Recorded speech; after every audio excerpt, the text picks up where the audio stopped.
And I would now like to invite the Honourable John Faulkner to speak about the speech that changed a nation. Senator Faulkner.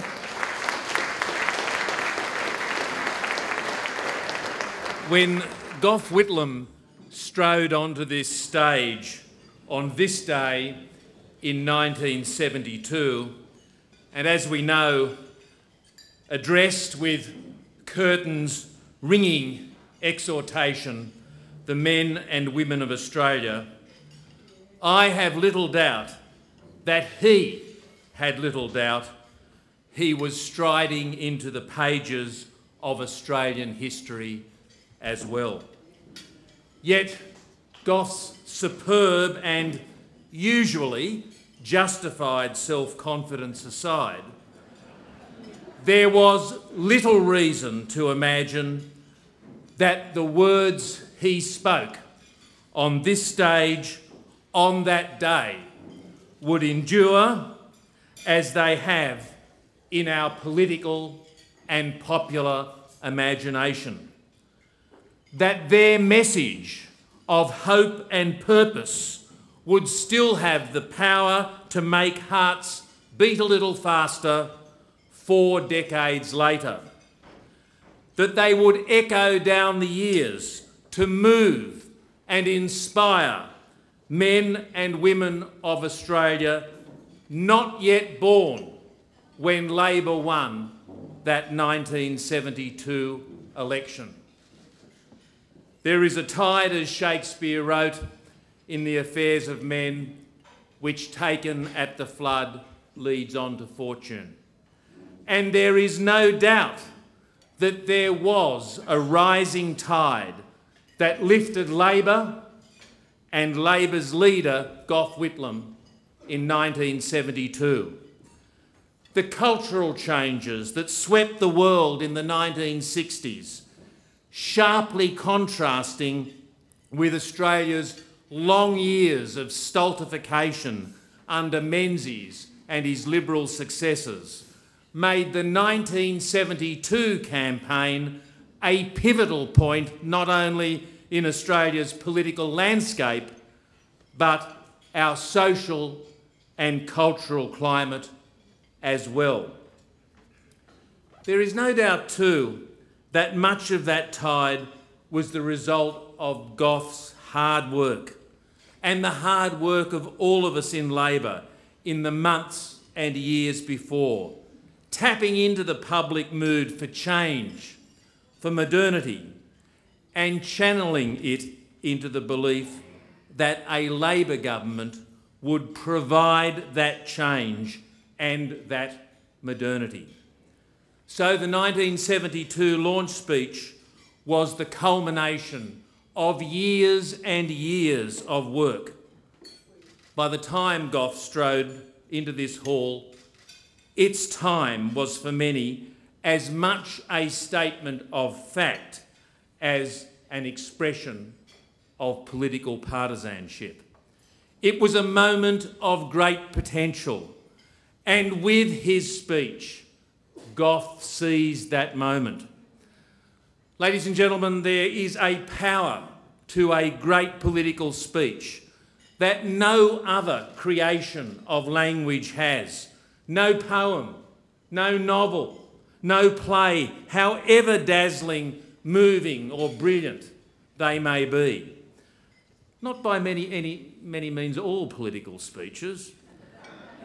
Hundreds of thousands, millions of words are spoken every year around the world by politicians that are at best forgettable and at worst better forgotten. But those few which say exactly what must be said at exactly the right time, when our elected representatives speak both to us and for us, inspire citizens and define nations. Lincoln's Gettysburg Address, Ben Chifley's Light on the Hill, Churchill's Never Surrender, draw their power not only from the potency of their language, but also from the inextricable combination of authority and duty democracy bestows upon our leaders. We may be cynical about politics and politicians. We may be sceptical of the motives of those men and women who aspire to represent and to lead us, whether in Parliament, in community organisations and campaigns, or in social movements. But it is still their words which have the potential to express our aspirations, our beliefs, and our deepest sense of collective self. Those who represent us accept both the right and the responsibility to speak for us as well. And very often they speak for us at the moments of our greatest triumphs and our sharpest grief. They both ask and seek to answer the most pressing questions of our age. Ladies and gentlemen, the political speech is the fusion of rhetoric with politics. Politics, that honourable profession, as Gough has called it, through which we steer our country's course, address our differences with ballots rather than bullets, and seek to meet the needs and unlock the aspirations of all in our community. The political speech is designed for the moment of its delivery, and it is shaped as much by its purpose as it is by its author. Paradoxically, no speech will stand the test of time unless it passes the test of its delivery. Political speeches must take the tide at the flood. But of all the occasions for political speech making which might provide that opportunity to seize the moment, to define the debate, to crystallise the argument, I think any politician would agree that a leader's policy speech is the least likely candidate. Of all types of political speeches, a leader's policy speech is the most meddled with, the most unwieldy, the least artistic. It's the camel of political speeches designed by a committee, and that committee is often composed of ministers and shadow ministers, premiers or state opposition leaders, party officials and advisors, all with their own opinions and their own priorities. On one particular occasion, I still shudder to remember, that committee was composed of two people working until dawn the night before the policy speech was to be delivered. One of them was me. We lost that election. On another occasion, recounted by Graham Freudenberg in A Figure of Speech, a speech-writing committee was supplemented by South Australian Premier Don Dunstan, meeting Gough and Freudy at Adelaide Airport and using the hood of a Comcar as a desk, red penning entire paragraphs and ripping out entire pages. Subject to multiple revisions and subservient to the need to shoehorn into its pages every skerrick of party policy, often written and rewritten under the shortening shadow of the deadline, while the crisis of the day or the hour intrudes on the leader's attention, the policy speech has to buck the longest odds to achieve greatness.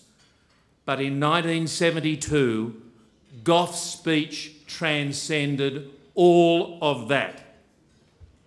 It's not a short speech. Few of Gough's ever are. In its 40-odd pages, it canvasses with what Clem Lloyd once termed Gough's remorseless didacticism, Labor's plans not only for health, education, defence and foreign affairs, but for local government and rates, sewerage, urban transport, telephone charges, insurance, wine, building costs, and the list goes on and on. And yet, it does not strike the ear as a shopping list of disparate policies, as so many such speeches do, from both sides of politics here in Australia and from political leaders around the world. It is bound together by a vision, a clear and passionate vision of a future Australia, an Australia in which all of these policies fit, and fit because they further the aims that Gough set out so memorably, as we saw earlier this evening. To promote equality, to involve the people of Australia in the decision-making processes of our land, and to liberate the talents and uplift the horizons of the Australian people. Ladies and gentlemen, that vision is a grand one, but grand statements in political speeches are often disregarded as hollow rhetoric. What set Gough's declaration of intent apart from so many others? What makes his speech so much more than a flourish of ideals is the concrete, complex policy agenda that followed. And in that interplay between the idealistic and the pragmatic, the vision and the visible, lies the power and the greatness of this speech. The detailed policy makes Gough and Labor's three great aims tangible and believable, while those great aims knit together seemingly disparate policy elements across the breadth and width of government. From Gough's opening words on Australia's choice between the past and the future, between the habits and fears of the past and the demands and opportunities of the future, to his final confident declaration that with the help of the Australian people, I do not for a moment believe that we should set limits on what we can achieve together for our country, our people, our future.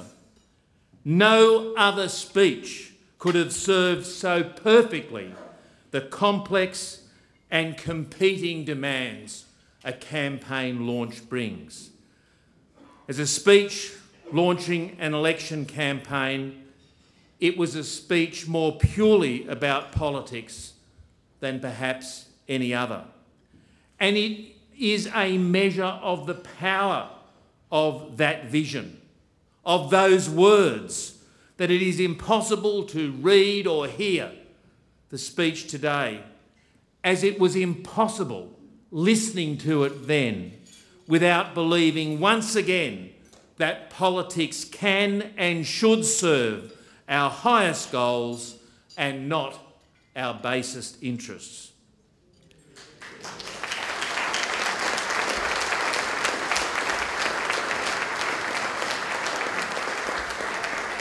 Ladies and gentlemen, much of what is written about the practice of political speech making these days is infused with an air of nostalgia, even eulogy.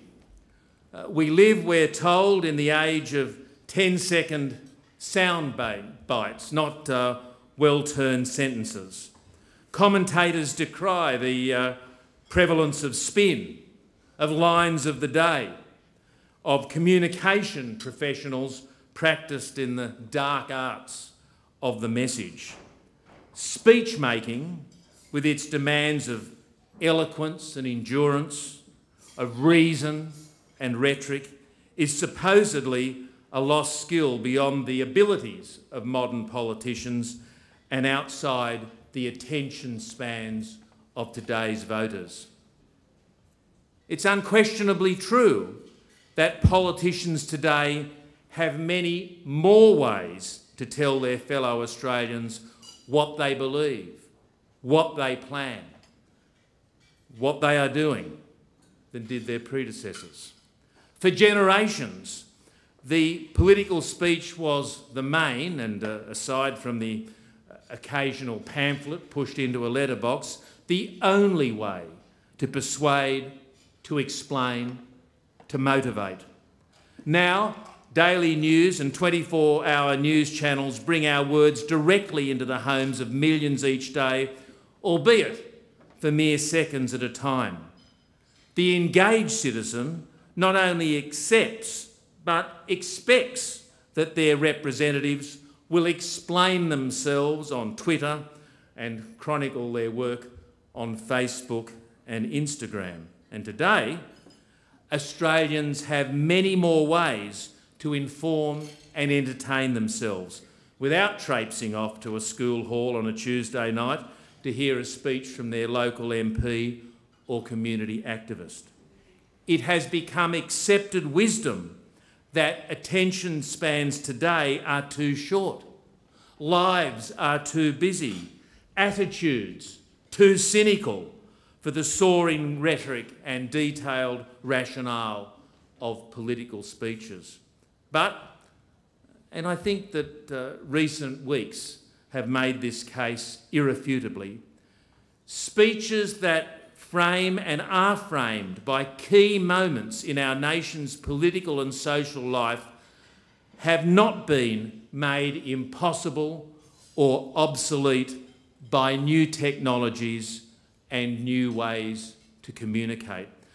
Rather, I think political speeches are potentially more powerful and more important than ever before. Today, 2 million people can see and hear a speech given in a venue that physically can hold only the tiniest fraction of that number. They can watch it and listen to it as it's given, or moments, or hours, or even months later.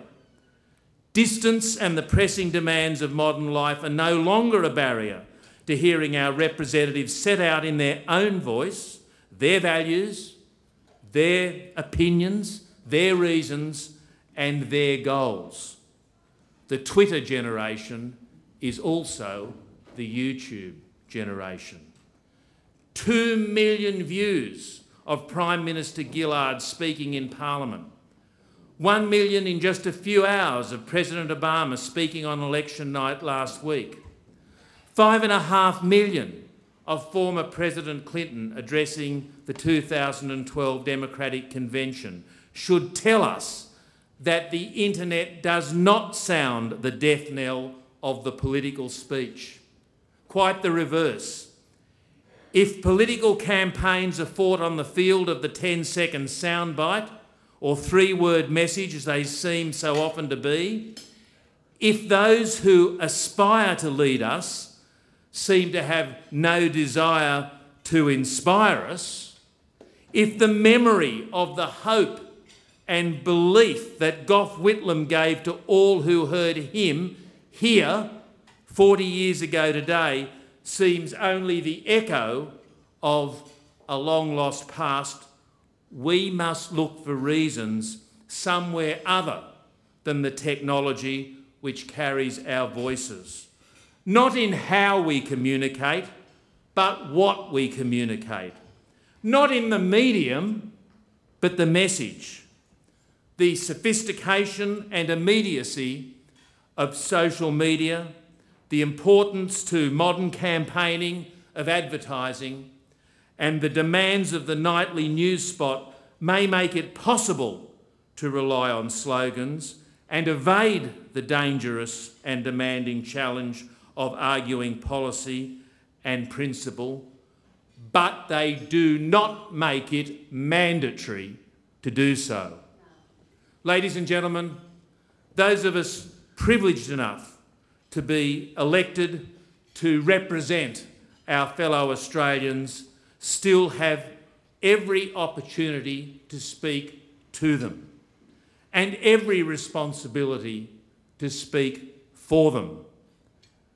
We may not hope to do so with the eloquence and elegance of Gough Whitlam, but do so we should all the same.